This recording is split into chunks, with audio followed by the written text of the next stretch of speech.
मा फलेषु कदाचन कर्मण्येवाधिकारस्ते मा फलेषु कदाचन मा कर्मफलहेतुर्भूः मा ते सङ्गोत्सकर्मणि मा कर्मफलहेतुर्भूर्मा ते सङ्गोऽस्त्कर्मणि। योगस्थः कुरु कर्माणि सङ्गं त्यक्त्वा धनञ्जय योगस्थः कुरु कर्माणि सङ्गं त्यक्त्वा धनञ्जय। सिद्धसिद्ध्योः समो भूत्वा समत्वं योग उच्यते सिद्धसिद्ध्योः समो भूत्वा समत्वं योगमुच्यते। बुद्धियुक्तो जहातीह उभे सुकृतदुष्कृते बुद्धियुक्तो जहातीह उभे सुकृतदुष्कृते। तस्मात् योगाय युज्यस्व योगः कर्मसु कौशलम् तस्माद्योगाय युज्यस्व योगः कर्मसु कौशलम्। यदा संहरते चायं कूर्मोऽङ्गानीव सर्वशः यदा संहरते चायं कूर्मोऽङ्गानीव सर्वशः। इन्द्रियाणीन्द्रियार्थेभ्यः तस्य प्रज्ञा प्रतिष्ठिता इन्द्रियाणीन्द्रियार्थेभ्यश्च तत्प्रज्ञा प्रतिष्ठिता। ध्यायते विषयान् पुंसः सङ्गस्तेषूपजायते ध्यायन् विषयान् पुंसः सङ्गस्तेषूपजायते। सङ्गात् सञ्जायते कामः कामात् क्रोधोऽभिजायते सङ्गात् संजायते कामः कामात् क्रोधोऽभिजायते। क्रोधात् भवति सम्मोहः सम्मोहात् स्मृतिविभ्रमः क्रोधात् भवति सम्मोहात् मोहात् स्मृतिविभ्रमः। स्मृतिभ्रंशात् बुद्धिनाशो बुद्धिनाशात् प्रणश्यति स्मृतिभ्रंशात् बुद्धिनाशो बुद्धिनाशात् प्रणश्यति।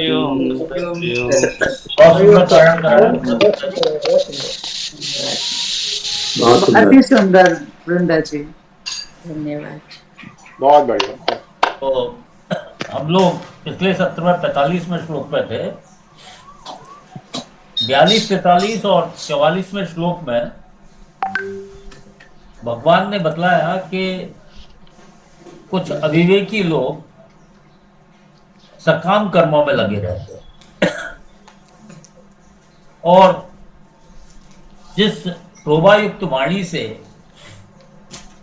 कर्मकांड इत्यादि की व्याख्यान करते हैं और जिनके लिए स्वर्ग ही सर्वश्रेष्ठ प्राप्ति है और जो कामों में अत्यंत आसक्त हैं और वेदों में कहे हुए सकाम कर्म अर्थात कर्म कांड के अंदर जिनकी प्रीति है और जिनकी नजर में भोगों के अतिरिक्त और कुछ है ही नहीं, ऐसे अविवेकी मनुष्य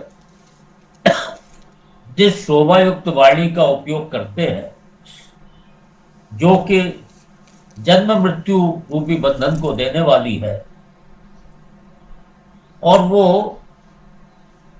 भोग और ऐश्वर्य की प्राप्ति के लिए बहुत सी विधाओं बहुत सी क्रियाओं का वर्णन करने वाली है,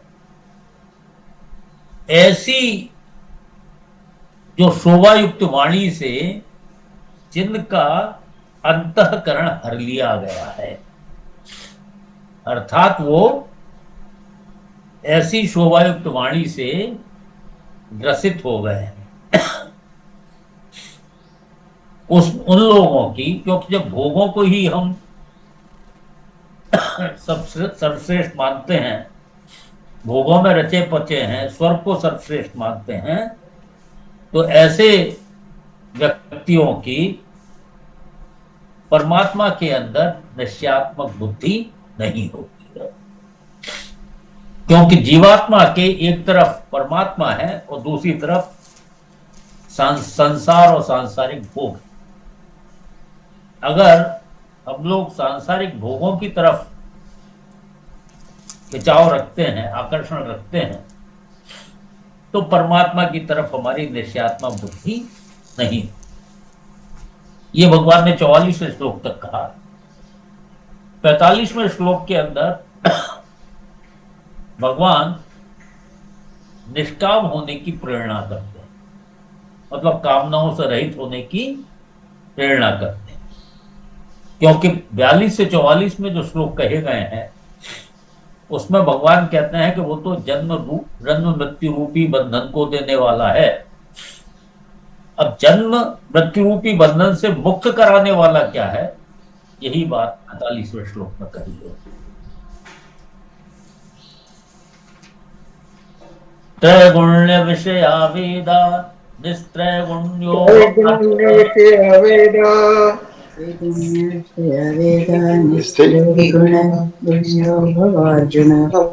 निर्द्वंद्व नित्व सत्वस्थो निर्योगक्षेम आत्मवान। निर्द्वंद्वो नित्यसत्त्वस्थो निर्योगक्षेम आत्मवान। त्रैगुण्य विषया, तीनों गुणों के कार्य का वर्णन करने वाले हैं। तीनों गुणों का कार्य क्या है? तीनों गुणों का कार्य, हमारा शरीर भी तीनों गुणों का कार्य है, पूरी सृष्टि पूरा संसार भी तीनों गुणों का कार्य है। तो वेद के अंदर जैसा पहले बतलाया गया था, वेदों में 80% हिस्सा इसी विषय को लेकर है, कर्मकांड को लेकर है, जो कि तीनों गुणों का कार्य अर्थात शरीर और संसार और भोगों के विषय में वर्णन है। और 20% जो वेदों का हिस्सा है वो ज्ञान कांड है, जो कि हमें मुक्ति कराने वाला है। तो अभी जिसकी बात की जा रही है वो वाला हिस्सा है जिसमें कि कर्मकांड या सकाम कर्मों के विषय में व्याख्या की गई है। तो भगवान कह रहे हैं वेदाः त्रैगुण्य विषयाः, वेद तीनों गुणों के कार्य का वर्णन करने वाले हैं, अर्थात संसार और शरीर का वर्णन करने वाले हैं।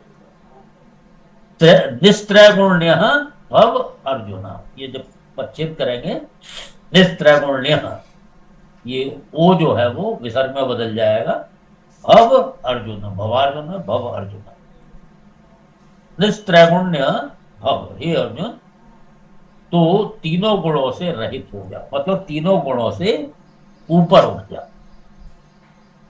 और कैसे, उसके बाद क्या होगा? निर्द्वंद्व, तू द्वंद्वों से रहित हो जा। द्वंद्व क्या होते हैं?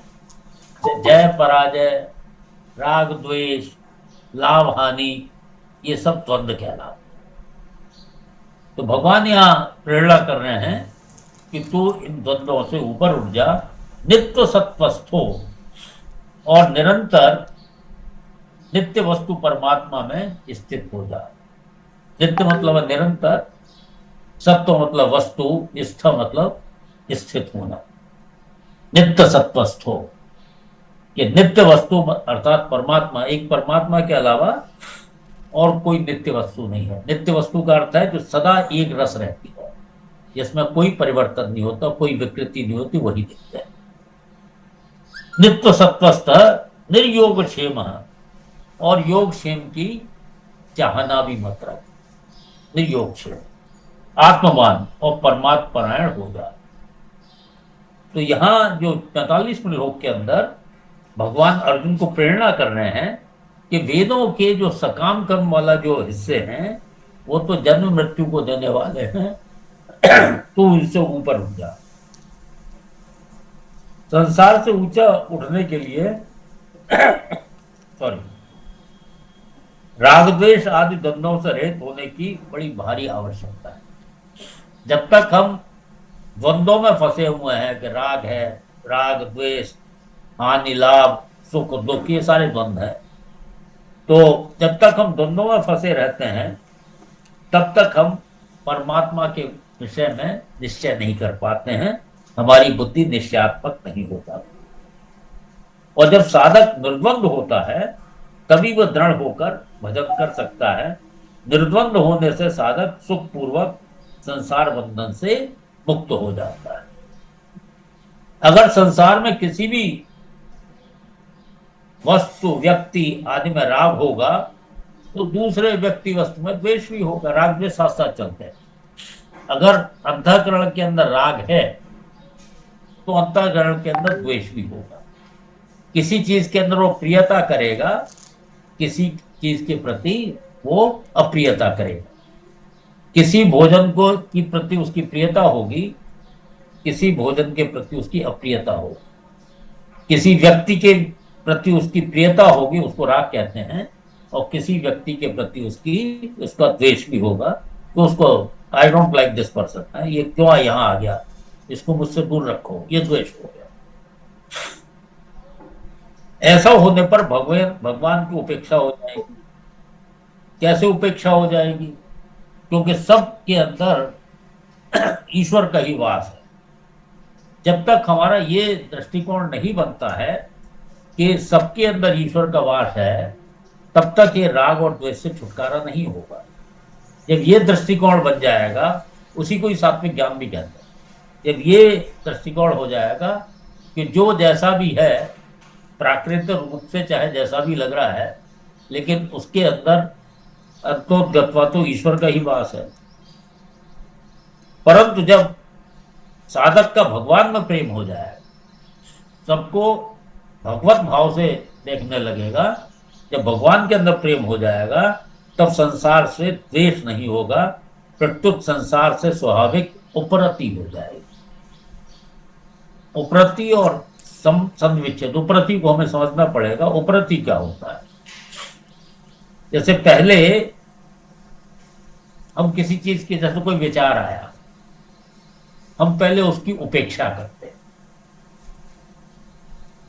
उपेक्षा के बाद उसकी, जैसे हम साधन पे बैठते हैं या मेडिटेशन के लिए बैठते हैं, तो दिमाग के अंदर तरह तरह के विचार आते रहते हैं, नेगेटिव पॉजिटिव दोनों तरह के आते हैं।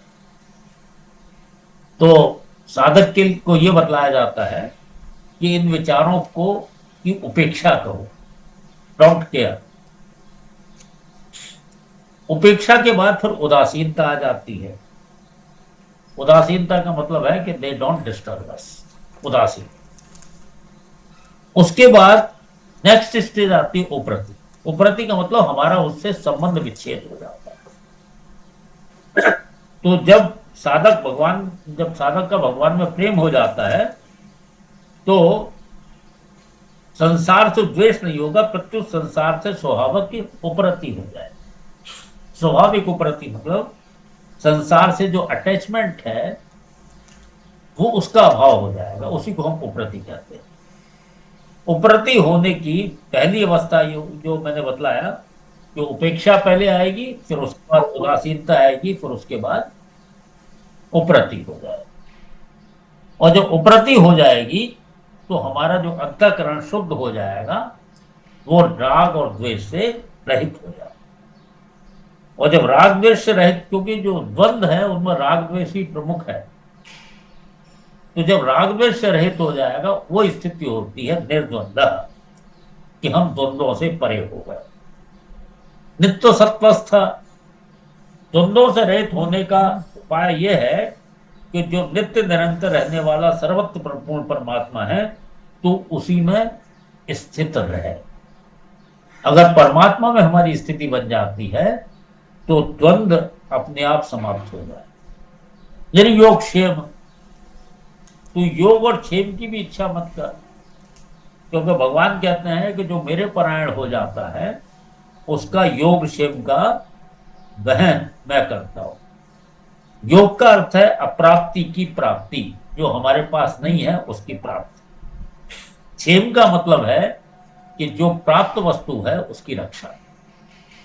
तो भगवान का आदेश है कि तू योग क्षेम की चिंता मत कर, योग क्षेम की चिंता करने वाला मैं बैठा हूं। निर्योग क्षेम, तू केवल परमात्मा के परायण हो जा, जो परमात्म प्राप्ति को ही लक्ष्य रख। इसी को बोला है आत्मभाव। तो भगवान ये कह रहे हैं कि निर्द्वंद नित्य सत्वस्थ निर्योगक्षेम आत्मवान, ये तरीके हैं जिससे तुम तीनों गुणों, मतलब शरीर और संसार के जो जो त्रिगुणात्मक हैं, उससे तुम ऊपर उठ जाओ। ठीक है, फिर 25 फिर देख लीजिए। त्रैगुण्य विषया वेदा, वेदा त्रैगुण्य विषया। वेद जो है प्रकृति के तीनों गुणों का ही या उसके विस्तार का ही वर्णन करने वाले हैं। निस्त्रैगुण्य भव अर्जुन, अर्जुन निस्त्रैगुण्य भव, तू तीनों गुणों से ऊपर हो जा। और निर्द्वंद, द्वंद्वों से रहित हो जा, राग द्वेष से रहित हो जा।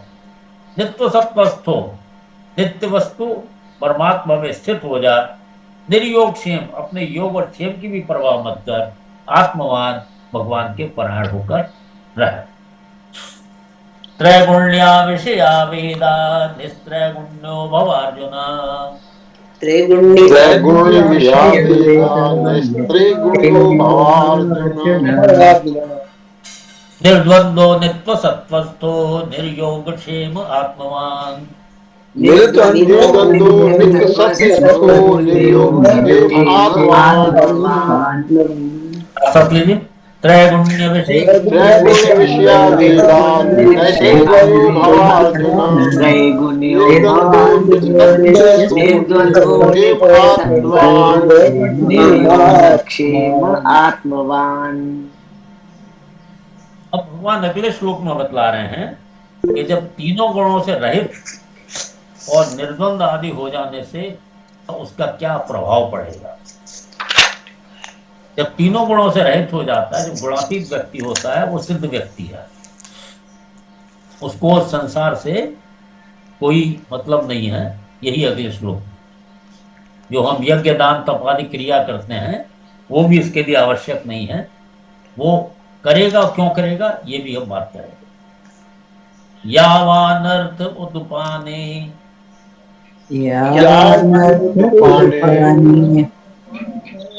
सर्वतः संप्लुतोदके,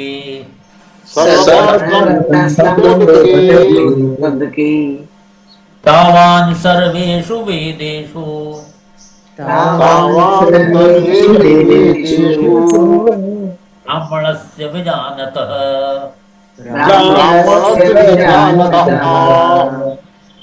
यावानर्थ उदपाने सर्वतः संप्लुतोदके,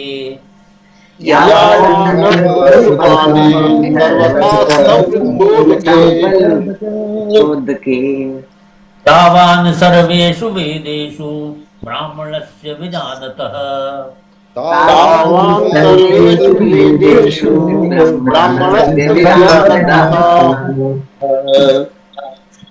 हाँ, डॉक्टर साहब का हाथ उठा हुआ है। डॉक्टर साहब क्या कहना चाह रहे हैं?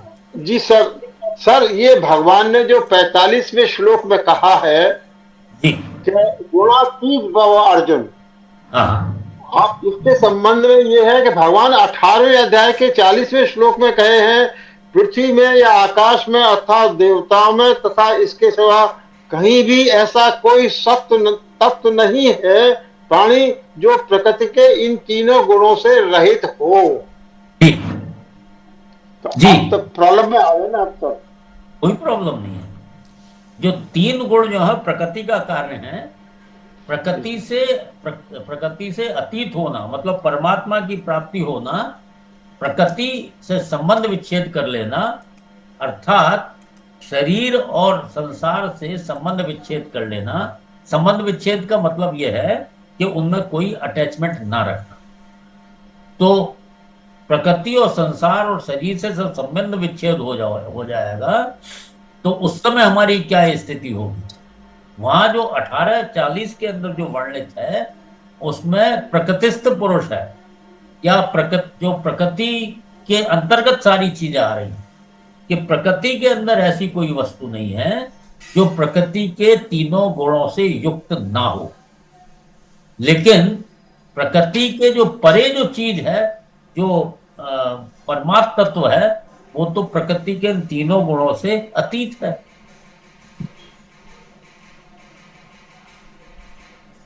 ठीक है, ठीक है डॉक्टर साहब, आपका माइक म्यूट है। ठीक, डॉक्टर साहब आपका माइक म्यूट है। धन्यवाद आचार्य, धन्यवाद। ठीक है सर। तो यावानर्थोदुपाने सर्वतः संप्लुतोदके, यावानर्थ उदपाने सर्वतः संप्लुतोदके सर्वथा संप्लुतोदके तावान् सर्वेषु वेदेषु ब्राह्मणस्य विजानतः, तावान् सर्वेषु वेदेषु ब्राह्मणस्य विजानतः। जैसे आपके प्रश्न का कुछ हद तक उत्तर इसमें भी है। यावन अर्थ, यावन मतलब जितना, अर्थ मतलब जितना हमारा संबंध है, प्रयोजन है। उदपाने, ये छोटे मोटे जो गड्ढे होते हैं उनमें पानी भर जाता है, उसको हम कहते हैं उदपान। उदपाने में सप्तमी लगी हुई। छोटे गड्ढों में भरे हुए जल में सर्वतः संप्लुतोदके,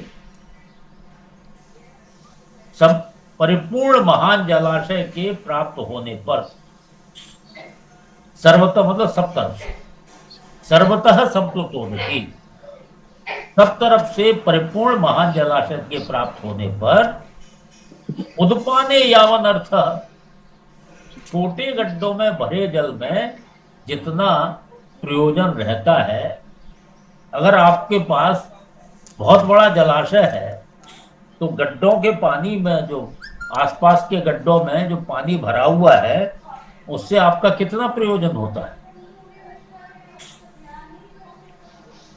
जब बहुत बड़ा जलाशय है, जब वो उपलब्ध है, तो छोटे मोटे जो गड्ढों के पानी हैं उससे हमें कोई भी प्रयोजन नहीं, रहे तो ठीक, ना रहे तो ठीक। तो यहां तावान उतना ही, सर्वेषु वेदेषु, ये सप्तमी लगी हुई है, जो सारे वेदों में जो कर्मकांड कहा गया है, जिसके अंदर यज्ञ दान तप तीर्थ व्रत ये सारी चीजें आ जाती हैं, ब्राह्मणस्य विजानतः, विजानतः मतलब जो ज्ञानी है, जो शास्त्रों को तत्व से जानने वाला है। और ब्राह्मण किसको बोलते हैं? ब्रह्म जानाति स ब्राह्मण, जो ब्रह्म को जानता है वो ब्राह्मण है। तो ब्रह्म ज्ञानी का सर्वेषु वेदेषु, सारे वेदों में, सारे वेदों का अर्थ है कि इस वेदों के अंदर जो कर्म कांड है, तावन उतना ही प्रयोजन रहता है। यहां जो कंपैरिजन किया है, जो उपमा दी गई है, वो संप्लुतोदके, सर्वतः संप्लुतोदके, सब ओर से परिपूर्ण जो जलाशय है वो ब्रह्म की उपमा से है, और छोटे मोटे गड्ढों से जो कर्म का जो पानी है उसमें जो वेदों के अंदर कर्मकांड की व्याख्या है उससे मतलब है। तो कहने का सीधा मतलब यह है कि जिसको ब्रह्म की प्राप्ति हो गई हो, उसको इस कर्म कांड से क्या प्रयोजन हो सकता है। ये सीधा सीधा अर्थ है कि जो ब्रह्म को प्राप्त कर चुका है उसको इस कर्म कांड से कोई मतलब ही नहीं है उसको, वो तो काफी ऊपर उठ चुका है। जिसको जो भगवान ने कहा है त्रैगुण्यो भव अर्जुना, त्रैगुण्यो निस्त्रैगुण्यो भवार्जुना, जो भगवान ने आज्ञा दी है, कहते हैं कि जब गुणों के से अतीत, प्रकृति के गुणों से जो व्यक्ति अतीत हो गया है, उसी को यहाँ कहा है ब्राह्मण से विजानता है। विजानता मतलब जो शास्त्रों को भी अच्छी तरह जानता है, तत्व से जानता है, और ब्रह्म को भी तत्व से जानता है, उसको बोलता है बोला है विजानतः ब्राह्मणस्य, षष्ठी लगी है। तो जो शास्त्रों को तत्व से जानने वाला और ब्रह्म को तत्व से जानने वाले व्यक्ति के लिए जो कर्म कांड है, यज्ञ दान तप रूपी क्रियाओं को से उसका कोई संबंध नहीं रहता है। लेकिन भगवान फिर भी एक जगह कहते हैं कि यज्ञ दान तपः क्रिया पावनानि मनीषिणाम, आगे पढ़े कि यज्ञ दान रूपी क्रियाएं हैं, ये मनीषियों को भी पवित्र करने वाली है। अर्थात ये है कि उसका कोई प्रयोजन तो नहीं रहता, पर फिर भी उसे ये क्रियाएं करती रहनी चाहिए। जब हमें प्रयोजन नहीं है तो हम क्रियाएं क्यों करें, स्वाभाविक प्रश्न। क्रियाएं फिर तीसरे अध्याय के अंदर भगवान कहते हैं कि जो ब्रह्मज्ञानी मनुष्य है उसको, जो साधारण मनुष्य है उसको भ्रमित नहीं करना चाहिए, और उससे भी वो सब करवाए, वो जितने भी शास्त्रवेद क्रियाएं हैं स्वयं भी करे और उनसे भी करवाए, जो शेयत उनसे भी करवाए।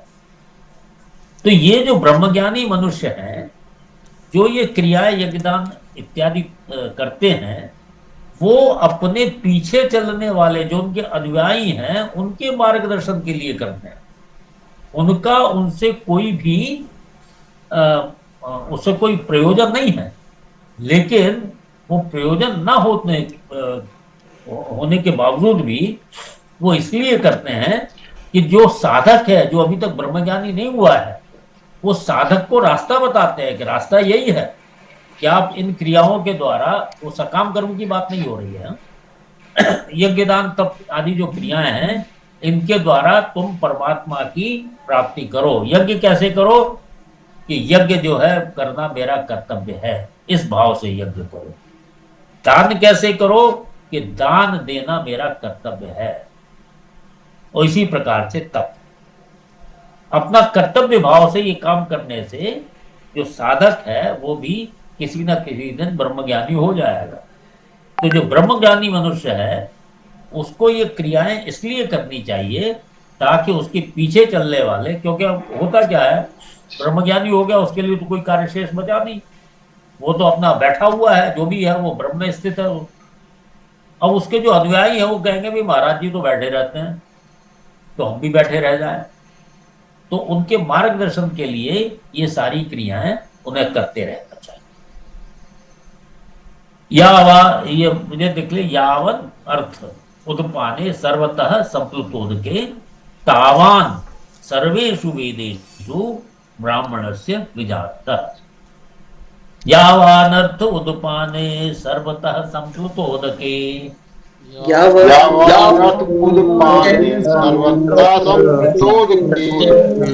तावान सर्वेषु वेदेषु ब्राह्मणस्य विजानतः।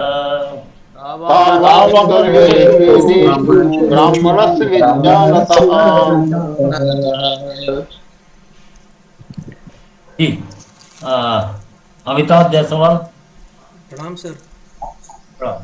सर, परमात्म परायण जब होने को जब भगवान जी कहते हैं तो परायण शब्द का एग्जैक्टली मीनिंग क्या है सर? और एक और भी वर्ड रिलेटेड है पारण वाला, तो दोनों परायण का मतलब उनका उन पर आश्रित होना।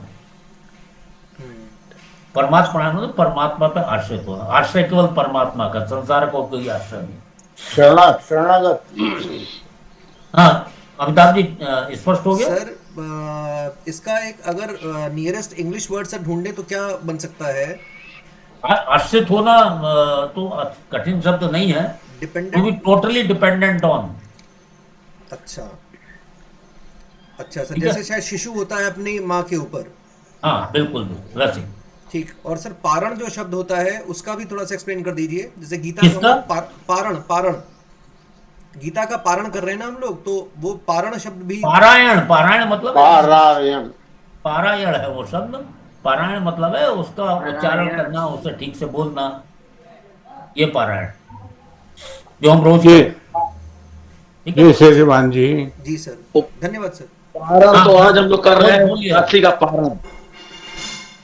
श्रीमान जी बोलिए मिश्रा साहब। हाँ बोलिए साहब। हाँ तो ये श्लोक नंबर 45 का जो एक विषय आया है कि भगवान कह रहे हैं कि योग क्षेम की चाहना भी मत रखो। दूसरा उससे ज़्यादा इम्पोर्टेंट है कि परमात्म परायण हो जाओ। तो परमात्म परायण का मतलब भगवान के शरण में आ जाओ जी। और ये बात तो समझ में आती है, लेकिन शरण में आते ही थोड़ा विश्वास का थोड़ा आ जाता है। जैसे मान लीजिए पीपल का पेड़ है, वासुदेव भगवान की हमारी बड़ी इच्छा कि हाँ यहाँ देवता वास करते हैं, और हमारा बड़ा लगाव हो गया, और वहाँ पीपल के पेड़ पर रोज जाके वहाँ दर्शन करते पूजा करते हैं। अब किसी ने कह दिया कि यहाँ तो भूत का निवास है, यहाँ भूत प्रेत है, तो अगले दिन तो अगला की हिम्मत नहीं पड़ता वहां जाने का, क्योंकि उसको अंदर कंफ्यूजन आ गया। यहाँ तो जब भूत रहता है तो भगवान का विश्वास तो खत्म हो गया और भूत का विश्वास पहले आ गया, तो बड़ा चक्रव्यूह आ जाता है, दिक्कत ये पड़ जाता है अंधविश्वास होने में। इसका कैसे निवारण किया जाए? एक कोई संत थे, तो उनके सामने भूत ये प्रेत प्रकट हो गया, तो उनको उन संत ने क्या किया कि प्रेत की स्तुति कर डाली उनको भक्ति भाव से, भगवान भाव से। आओ पधारो लंबोदर, ऐसे ही कुछ है, याद नहीं है मुझे। तो जो प्रेत है या जो भी है, पंखा बंद कर दो, वो भी एक तरह से भगवान का ही है। अगर जैसे नामदेव जी का प्रकरण हो जाता आता है कि कुत्ता रोटी लेके भाग रहा है, पीछे वो जो घी लेके उसके पीछे दौड़ रहे हैं कि भगवान जरा चुपड़ तो लेने दीजिए। तो ये स्थिति उस स्थिति के अंदर, वो कुत्ते के अंदर भी भगवान देख रहा है, और जिसने प्रेत की जो प्रार्थना की थी वो प्रेत के अंदर भगवत दर्शन कर रहा है, क्योंकि परमात्म तत्व से रहित कुछ भी है ही नहीं, तो वो उस प्रकार से करता है। तो ये अपनी अपनी भावना के ऊपर है, क्योंकि चाहे वो देवता हो, चाहे कोई भी प्राणी हो, चाहे प्रेत हो, सबके अंदर ईश्वर का वास है। तो अगर इस भावना से हम किसी की भी प्रार्थना करते हैं तो ईश्वर की प्रार्थना हो जाती है। लेकिन भाव प्रेत का डर के प्रार्थना करना वो अलग बात है, और प्रेत की ईश्वर भाव से प्रार्थना करना ये अलग बात है। तो वैसे तो साधारण हम लोगों को तो प्रेत नाम से ही भय हो जाता है, तो केवल भगवत भाव से जहां भी जा रहे हैं, देवता आदि भगवत भाव से ही हमें उनकी आराधना करनी चाहिए, या जो भी है उसकी भगवत भाव से। क्योंकि भगवान आगे कहेंगे, 7वें अध्याय में उन्होंने कहा है कि कुछ लोग जो है देवताओं का पूजन करते हैं। अब उसमें दोष क्या है? देवताओं को पूजन में कोई दोष नहीं, वो लोग देवताओं को मुझसे अलग समझते हैं, दोष यहाँ हो जाता है। ये 7वें अध्याय के अंदर आएगी ये बात कि लोग यजन्ते देवता है, वो 7वें अध्याय में आएगा। और दोष ये हो जाता है कि देवताओं को भगवान से अलग समझते हैं, जबकि देवता भी भगवान का ही अंश है। जैसे सारे हम लोगों की जो आत्मा है वो भी परमात्मा का अंश है, उसी तरह से चाहे कोई भी योनि हो, देव भी योनि है, देव योनि है, प्रेत योनि है, पशु योनि है, ये सारी योनियां हैं। तो कोई भी योनि हो उसके अंदर परमात्मा वास तो निश्चित है। यही आपका प्रश्न था? जी सर, अब यह आ जाता है इसका जो है उपचार की जरूरत की, कैसे जो ये भाव में बदल गया, जो ये भगवत परायण था वो भूत परायण हो गया, तो उसका विश्वास में थोड़ा बिगड़ हो गया। तो इसके लिए तो संबल की जरूरत यह है कि भगवान को केवल नित्य निरंतर और नित्य वस्तु भगवान को मान ले, परमात्मा को। यही विश्वास अडिग हो जाए तो काम बन जाए, विश्वास अटल हो जाए तो फिर कोई दिक्कत नहीं होती। जी हाँ, विश्वनाथ पांडे जी। आचार्य जी मेरा निवेदन ये है कि केवल जो विषय चल रहा है उसी पर प्रश्न किए जाएं। विषय के अतिरिक्त अगर प्रश्न है तो शांति पाठ के बाद अगर कोई बहुत जिज्ञासा है तो कर ले। अभी जो भी प्रश्न हो केवल विषय पर ही हो। जी आचार्य जी, मैं ये कह रहा था, वो जो अभी मिश्रा जी बोले, मैं सिर्फ इतना ही बोलना चाहूंगा। भगवान ने जब बोला कि अस्वस्थ सर्ववृक्षाणाम, तो सोचना क्यों है? सारे वृक्षों में प्रभु कृष्ण है, पीपल के पेड़ में, तो भूत की बात ही हम क्यों करें? ठीक। हाँ, विश्वनाथ पांडे जी। हाँ आचार्य जी प्रणाम। प्रणाम हाँ, मेरी एक उत्सुकता है आचार्य जी वेद के विषय में। जी। जैसे वेद भगवान के मुखारबिंद से निकला हुआ है, और आप जैसे बताते हैं कि वेद में 80% कर्मकांड है और 20% ही ज्ञान की बातें हैं और भगवान की प्राप्ति की बातें हैं। तो भगवान का क्या प्रयोजन है कि 80% उन्होंने कर्मकांड पे ही उन्होंने पूरा वो बता दिया, केवल 20% ही पे रोका ज्ञान योग? तो इसके पीछे प्रयोजन तो कुछ न कुछ होगा ईश्वर का। हाँ, नहीं, बहुत अच्छा प्रश्न है ये। मैं प्रयोजन तो आपको बतला दूंगा, लेकिन शांति पाठ के बाद। ठीक है। ठीक है। ठीक। हाँ, और डॉक्टर साहब। जी सर। आचार्य जी, मेरा प्रश्न वो 45वें श्लोक से है कि जो भी प्राणी संसार में प्रकट है, जैसे अर्जुन, तो अर्जुन भी तो वही होगा, प्रकृति में स्थित पुरुष ही होगा। ये नहीं, ये देखिए, हम सब प्रकृति में स्थित का अर्थ समझ लीजिए। प्रकृति में अर्थित वो व्यक्ति है जो कि शरीर को मैं और मेरा मानता है। जब शरीर को मैं और मेरा मान रहे हो, क्योंकि शरीर प्रकृति का हिस्सा है, तो हमने प्रकृति को मैं और मेरा मान लिया। यही भूल हो जाती है किसका? ये शरीर ना, ये मेरा नहीं है, ना मेरे लिए है, ये भगवान का है, भगवान की प्राप्ति के लिए है। और इससे जब प्रकृति से बाहर जाते हैं, अर्थात शरीर को मैं और मेरा मानना बंद कर देते हैं, तो हम प्रकृतिस्थ नहीं रहते, फिर हम प्रकृति से ऊपर हो जाते हैं। राइट। ठीक है, धन्यवाद। ठीक है। ये समझ में आई। चलिए, आपका पांडे जी, आप चलिए, आपका भी प्रश्न ले नहीं, एक छोटा सा है सर, ये चूंकि अभी पढ़े हैं श्लोक 46 जो श्लोक पढ़े हैं आचार्य जी, उसमें जो ब्राह्मण से शब्द आया है, ब्राह्मण से यानी वेदांती जी, तो उसमें मुझे ये कहना है कि चैतन्य महाप्रभु जो थे, उनके गुरु ने उनको कहा था कि महामूर्ख तुम हो, तुम जाओ, तुमको वेदांत और ये ब्रह्मस्य की कोई तुमको चर्चा करना बेकार है, तुम जाओ कृष्ण नाम का संकीर्तन खाली करो। तो वो सिर्फ एक ही उनको मंत्र दिए, कृष्ण नाम संकीर्तन, मूर्ख समझ के, और वो रास्ते में निकल गया, बस उसी में मस्त रहे। लेकिन ये पाया गया लास्ट में कि वो कृष्ण नाम संकीर्तन करके ही बड़े बड़े वेदांतियों के भी वेदांती निकल गए, और इसको प्रूफ किया गया है। इसमें हमको जरा शंका समाधान करें, कैसे ये, क्या हम दोनों में क्या समझे? ये भी शांति पाठ के बाद। जी ठीक है। ये जो सब्जेक्ट चल रहा है उस पर ही आप प्रश्न करेंगे तो वो नहीं होता। ये ब्राह्मण शब्द जो है आचार्य जी, मैं उसी पूछा हूँ, उसी से मिला के। ब्राह्मण है जो ब्रह्मज्ञानी है। और जो आपका प्रश्न है, वस्तुतः ये है, भगवान ने 10वें अध्याय के 11वें 12वें श्लोक में कह दिया है कि जो मेरे परायण, जो मेरी शरण हो जाता है, उसको मैं ज्ञान भी दे देता हूँ। अब 10वें अध्याय का चौथे अध्याय का 10वां 11वां श्लोक देखिए, तेषाम अहम समुद्धरता मुक्ति संसार। ये मैं उसके बाद ही श्लोक का रेफरेंस भी देके आपको बाद में बतलाता हूँ। ठीक है आचार्य जी, 10वें अध्याय का है, 10वां 11वां। 10वें अध्याय का 10वां 11वां देखिए। कोई बात नहीं, ठीक है। एक जी 10वें अध्याय का, तेषाम सतत युक्तानाम भजताम प्रीति पूर्वकम ददामि बुद्धि योगम तम येन माम उपयांति ते। ये तो 10वां हो गया।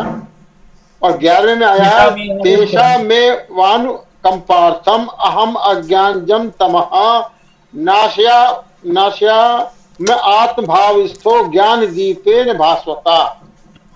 अब यहाँ जो चर्चा हो रही है 9वें तेषाम किसके लिए कहा है, जो 9वें श्लोक में वर्णित है। बोधयन्तः परस्परम कथयन्तश्च माम नित्यम तुष्यन्ति च रमन्ति च। ये 9वां श्लोक है 10वें अध्याय का।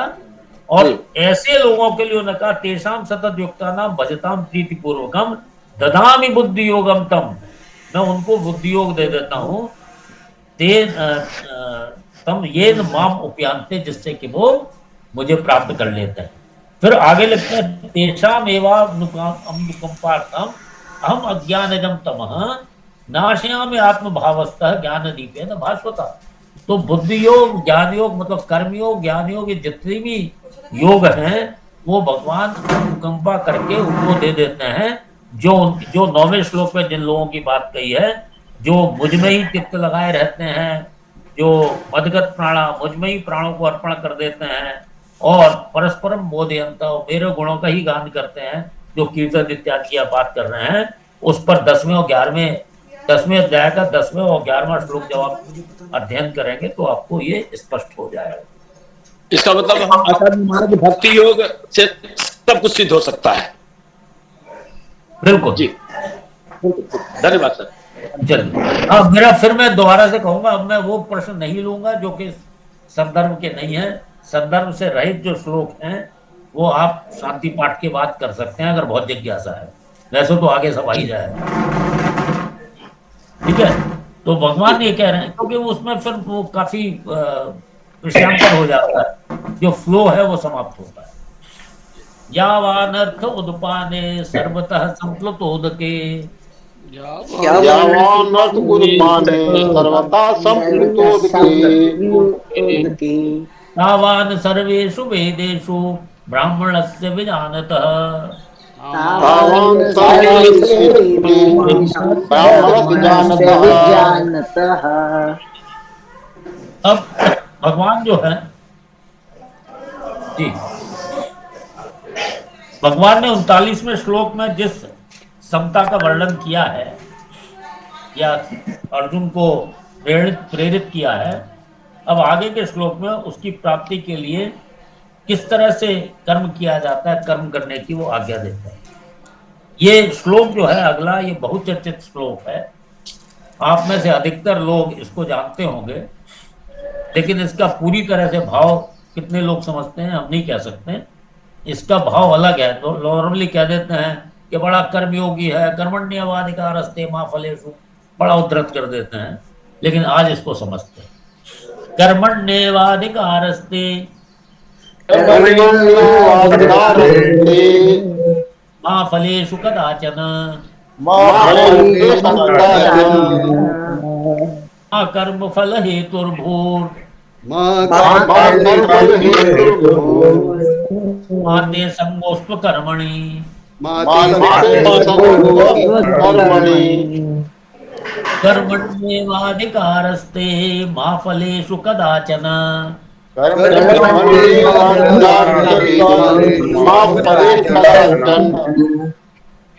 मा कर्म फल हेतुर्भूर्, माते संगोस्त्व कर्मणि।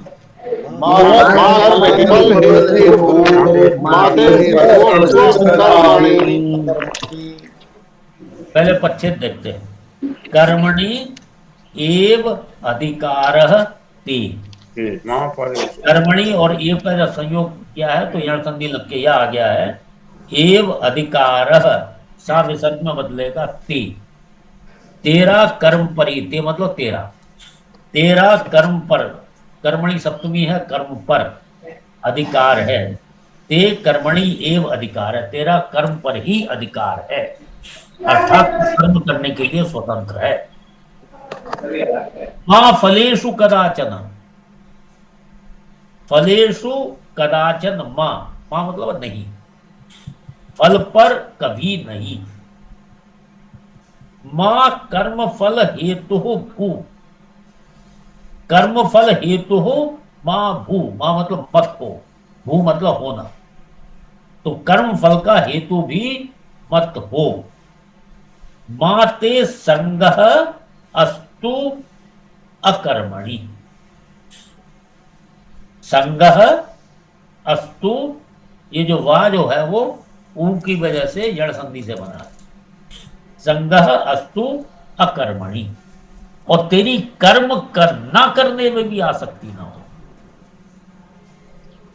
तो पहला कहा कर्मणि एव अधिकार है, तेरा कर्म पर ही अधिकार है, कर्म करने के लिए स्वतंत्र है।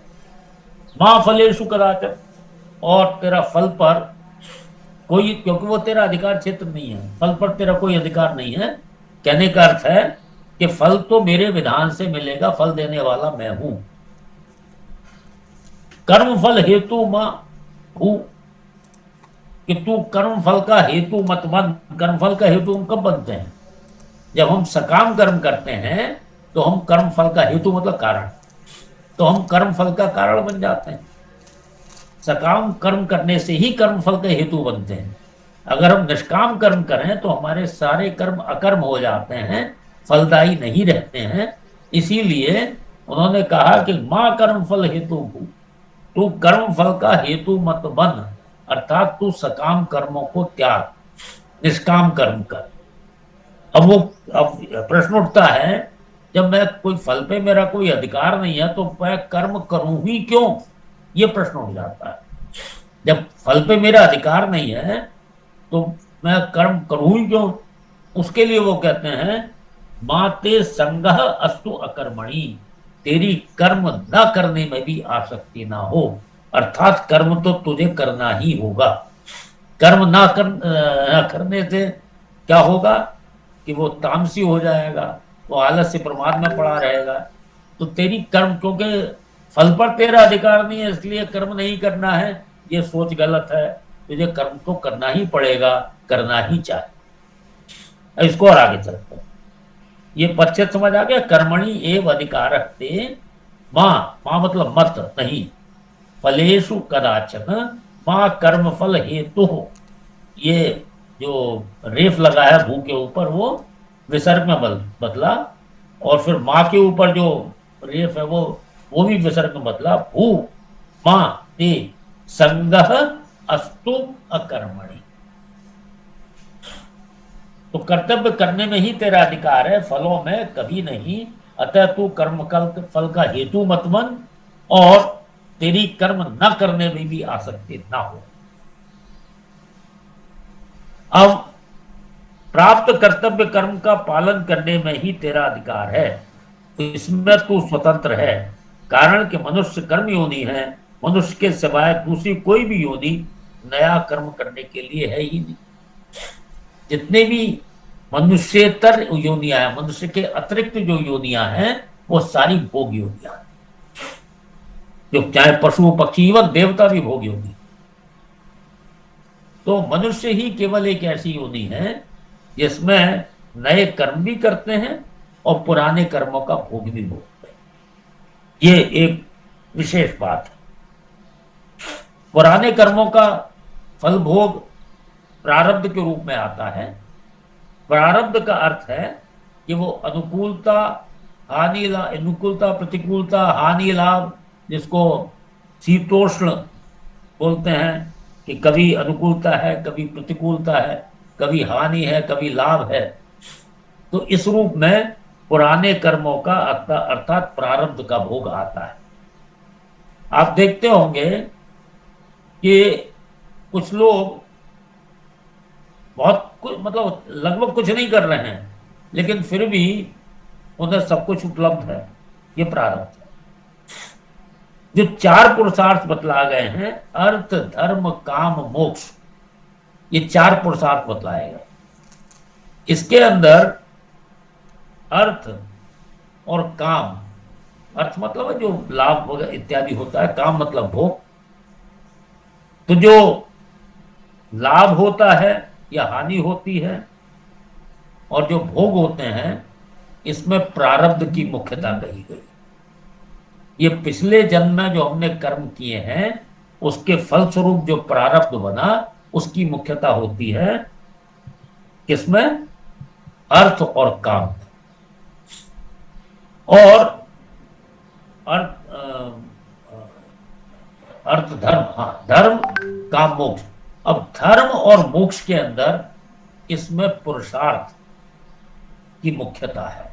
दोनों में दोनों चीजें मिली हुई हैं, लेकिन मुख्यता की बात कर रहे हैं कि अर्थ और काम के अंदर प्रारब्ध की मुख्यता है, और जो धर्म और मोक्ष के अंदर इसमें पुरुषार्थ की मुख्यता। पुरुषार्थ मतलब अभी हम कर्म कर रहे हैं। अब धर्म और मोक्ष के अंदर पुरुषार्थ, धर्म मतलब कर्तव्य कर्म, कर्तव्य कर्म तो अभी करोगे, तो अभी मतलब जो प्रेजेंट है उसी की मुख्यता है, और मोक्ष भी जो है अभी की साधना से आपको प्राप्त होगा। हालांकि प्रारब्ध भी चल रहा है लेकिन मुख्यता इसकी। तो यहां जो बात कही गई है, कर्मण्य अधिकार है, तेरा कर्म पर ही अधिकार है, फल तो मेरे विधान के हिसाब से मिल ही जाएगा। मां फलेषु कदाचन, फल में तेरा किंचित मात्र भी अधिकार नहीं है, अर्थात फल की प्राप्ति में तेरी स्वतंत्रता नहीं है। कर्म करने में तो तेरी स्वतंत्रता है, तू जो भी कर्म, अच्छे बुरे, शास्त्र विहित साध निषेध कुछ भी कर, वहां तेरी स्वतंत्रता है, लेकिन फल की प्राप्ति में तेरी कोई स्वतंत्रता नहीं है। फल का विधान तो मेरे अधीन है, परमात्मा कह रहे हैं मेरे अधीन है, अतः फल की इच्छा न रखकर कर्तव्य कर्म कर। अगर तू फल की इच्छा रखकर कर्म करेगा तो तू बंधन में पड़ जाएगा।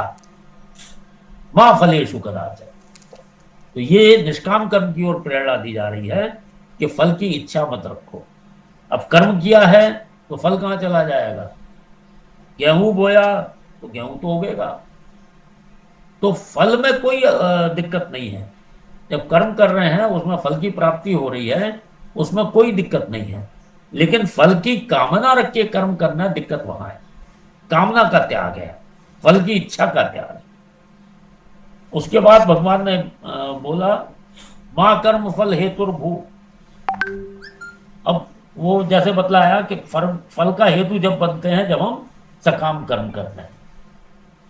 शुभ क्रियाओं में फल की इच्छा ना होने पर भी मेरे द्वारा किसी का उपकार हो गया, कभी किसी को भूखे को खाना खिला दिया, किसी का हित हो गया, किसी को सुख पहुंचा, ऐसा भाव हो जाता है तो यह कर्म फल का हेतु बन जाता है। मतलब ये भावना करना कि मेरे द्वारा उपकार हो गया, ये कर्म फल का हेतु बन जाएगा, क्योंकि उस कर्म के साथ हमने अपना संबंध जोड़ दिया कि ये मुझे पुण्य देगा, या गलत हो गया तो मुझे पाप देगा, तो उस कर्म के साथ हमने संबंध जोड़ने से ही वो कर्म फल का हेतु बन जाता है। अगर उसके साथ हमारा कोई संबंध ही नहीं है तो कर्म फल का हेतु बन ही नहीं सकता। जैसे शहर में बहुत सारी क्रियाएं हो रही है, अच्छे काम भी हो रहे हैं, बुरे काम भी हो रहे हैं, तो उनका तो हमारे साथ कोई संबंध नहीं बनता है। तो इसी प्रकार से भगवान कहते हैं जो शरीर के द्वारा जो क्रियाएं हो रही हैं, वास्तव में तुम्हारा उनके साथ कोई संबंध नहीं है। अगर संबंध रखोगे तो कर्म फल का हेतु बन जाओगे, और संबंध नहीं रखोगे तो कर्म फल का हेतु नहीं बनोगे। मां कर्म फल हेतु माते संगह अस्तु अकर्मणि, और कर्म ना करने में तेरी आसक्ति नहीं होनी चाहिए, क्योंकि कर्म ना करने में आसक्ति होने से ये सारी आलस्य, प्रमाद इत्यादि सारी चीजें घेर लेंगी जो कि तामसी है।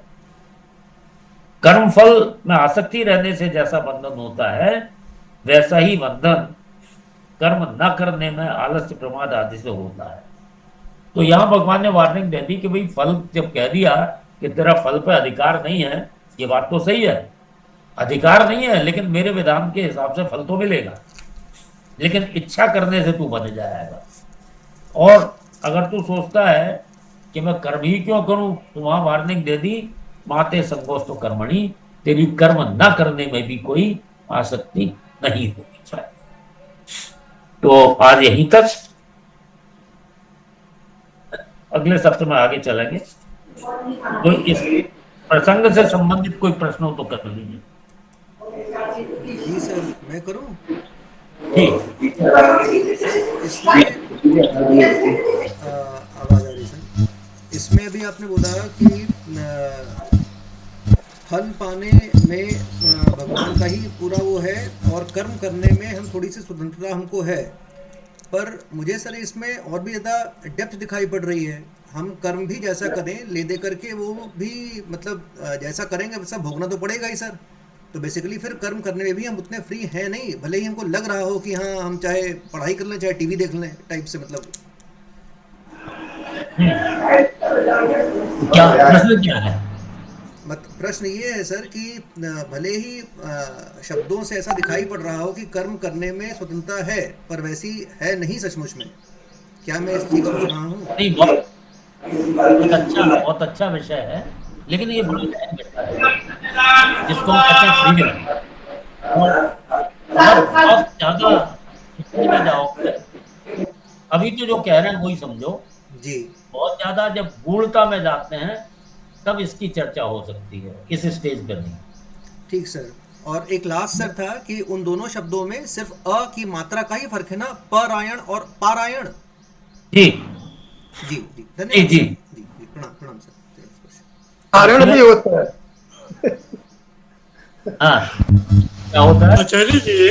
पारण भी शब्द होता है, पारण करना, जैसे कोई व्रत किया जाता है ना उसका पारण, सब में अलग अलग समाप्ति। जी आचार्य जी,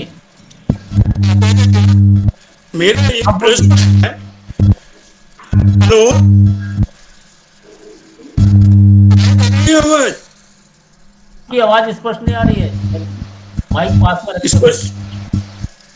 स्पष्ट नहीं आ रही है। हाँ आप बोलिए। हाँ, मैं ये बोल रहा हूँ आचार्य जी, अभी आपने प्रारब्ध की बात कही है। लोग कहते हैं प्रारब्ध की बात वही करते हैं जो कर्म नहीं करते। जो कर्म करने में विश्वास करते हैं वो भाग्य की बात नहीं करते, वो अपने कर्म के ऊपर विश्वास करते हैं। यही मेरा प्रश्न है। आपने जो कि अगर कुछ बातें कही उसको आपने थोड़ा ध्यान देने की, मैंने ये कहा है कि भोग अर्थ भोग और की प्राप्ति से तो प्रारब्ध की होता है, और धर्म और मोक्ष, कर्म और मोक्ष की प्राप्ति में पुरुषार्थ को जो भी कर रहे हैं, पुरुषार्थ की मुख्यता। पुरुषार्थ और प्राप्ति का विषय बहुत बड़ा गुण भी है। तो ऐसा नहीं है प्रारब्ध किसी ने प्रश्न किया तो हमारी टेक्निक लाइन प्रारब्ध पुरुषार्थ तो जो अभी प्रारब्ध किससे बना है, पहले कर्म किए हुए हैं उनका जो फल है। जैसे पहले हमने गेहूं बोया तो जो प्रारब्ध जिसको कहते हैं वो भी आपके हुए कर्म का ही है, और पुरुषार्थ वो है जो, ठीक है। तो कर्मों का रिलेशन जो पहले किए हुए अच्छे कर्म है जो कि हमें अनुकूलता देते हैं वो प्रारब्ध के रूप में आते हैं, और जो अभी हम जो कर्म कर रहे हैं, साधना कर रहे हैं, वो पुरुषार्थ के रूप में आते हैं। और प्रारब्ध और पुरुषार्थ कर ही पूरी हमारी डेस्टिनी लाइन के सजा। ठीक है शिवन जी, ठीक है। तो कर्म तो बिल्कुल करते रहना चाहिए, इसमें कोई दो राय नहीं है, और जितना कर सकते हैं पूरी मुक्त संगो अनमवादी धृत्युत्साह समन्विता धैर्य उत्साह के साथ करना चाहिए। उसके बाद सिद्ध असिद्धि और निर्विकार कर्ता सात्विक सात्विक कर्ता की ये व्याख्या की गई है कि धैर्य उत्साह से पूरी जोर लगा के कर्म करना चाहिए और फल भगवान में छोड़ देना चाहिए। यही बात यहाँ कही गई। ठीक है, धन्यवाद। हाँ सक्सेना जी, इस प्रसंग से ये प्रश्न। प्रणाम सर। प्रणाम। मेरा प्रश्न तो नहीं है, लेकिन मैं एक बात जरूर कहना जरूर चाह रहा हूँ। वो शांति पाठ के बाद। अच्छा ठीक है, ठीक। हाँ शांति पाठ। शांति पाठ। सर्वे भवन्तु सुखिनः, सर्वे भवन्तु सुखिनः, सर्वे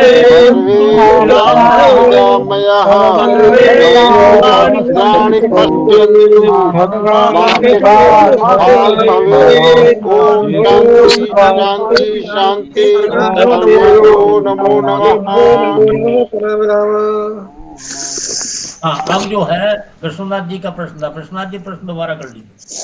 हाँ सर, सर मेरा प्रश्न था कि वेद जो है भगवान के मुखारबिंद से ही निकला हुआ है, और भगवान ने फिर 80% कर्मकांड, जैसे आप बताते हैं 80% कर्मकांड और केवल 20% ही उन्होंने ज्ञान के बारे में बात जो कही है, इसके पीछे क्या प्रयोजन रहा होगा भगवान का?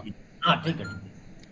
देखिए ऐसा है कि कोई ऐसा व्यक्ति है जो भगवान में बिल्कुल आस्था नहीं रखता है और उसे कुछ ऐसी बीमारी हो जाती है जो कोई ठीक नहीं कर पा रहा है, तो दूसरा व्यक्ति आके कहता है भाई तू भगवान को जरा फलानी जगह उस मंदिर में हुआ, वहां बड़े सिद्ध लोग बैठते हैं और तुम वहां जाके प्रसाद चढ़ा देना और भगवान से प्रार्थना कर देना।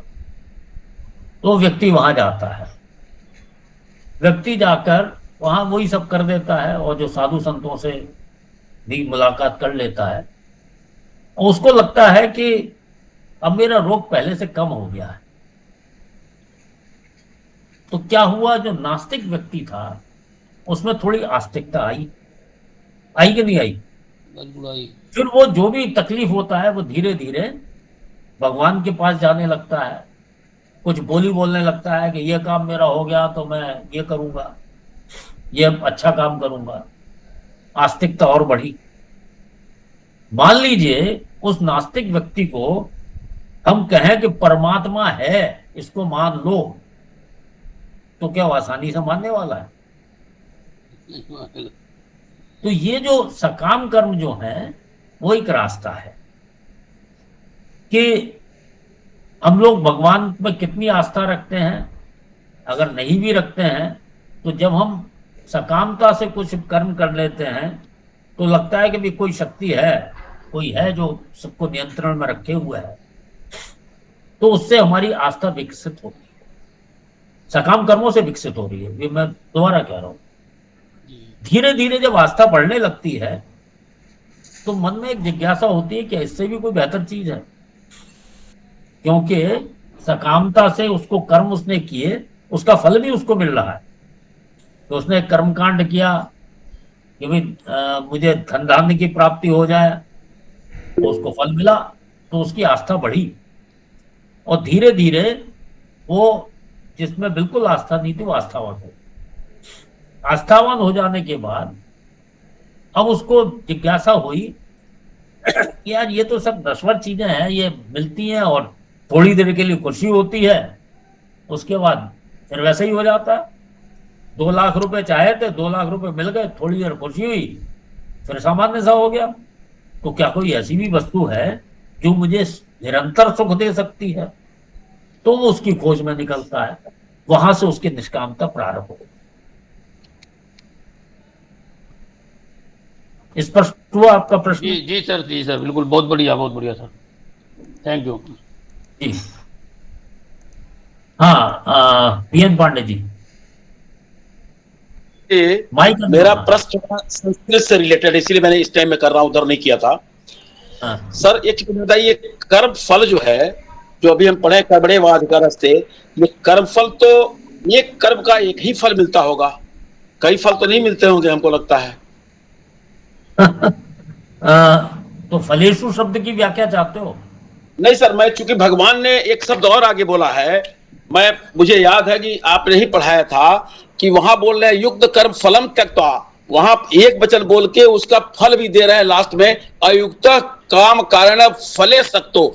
तो एक सप्तमी का एक वचन, ये तो फले सप्तमी का एक वचन है और यहाँ सप्तमी का बहुवचन है, तो इस दोनों को मुझे अभी रिलेट कर लिया कि ये तो एक में सप्तमी में एक वचन दे रहे हैं और मध्यम पुरुष के एक वचन से बात करके और सप्तमी विभक्ति के बहुवचन में रिप्लाई, ये थोड़ा सा इसीलिए कहा कई फल को बताना चाहते हैं, क्या एक कर्म का एक ही फल है ना। पहले इसी वाले श्लोक पर चर्चा करते हैं, बाद में उधर जाएंगे। मां फलेशु, अब होता क्या है, आदमी एक कर्म करता है जी और उसके अनेक फल चाहता है जी। तो मैंने जी भागवत कराया तो मुझे इस जन्म में भी धन धान्य की प्राप्ति हो जाए, पुत्रादि की प्राप्ति हो जाए और परलोक में भी मुझे अनेक प्राप्तियां हो जाए, मुझे स्वर्गलोक भी मिल जाए, तरह तरह की, मतलब एक उसने काम किया और फल वो अनेक चाहता है एक काम से, ठीक है। तो इसलिए एक कर्म के द्वारा उसकी कामना रहती है कि मेरे एक कर्म करने से अनेक फल मिल जाए, यहाँ भी कल्याण हो जाए और वहां भी बहुत सारी चीजें मिल जाए, इसलिए वहां फलेषु शब्द कह दिया। अच्छा अच्छा, ये बात है। अच्छा, वहां चूंकि मैंने पढ़ा था कि वो चूंकि एक का एक ही दिया, इसलिए मुझे लगा कि वहां तो एक का ही दिया है, यहाँ नहीं। ये तो आपके मेरे समझ में आया, ये बात सही कह रहे हैं आप कि चाहता तो लोग बहुत ज्यादा, उम्मीद बहुत करते हैं लोग, तो इसके लिए भगवान ने वहां कर दिया है। बिल्कुल सही सर, बिल्कुल सही। ठीक है, आज फिर यहीं तक। सर्वेभ्यो नमो नमः। नमो नमः।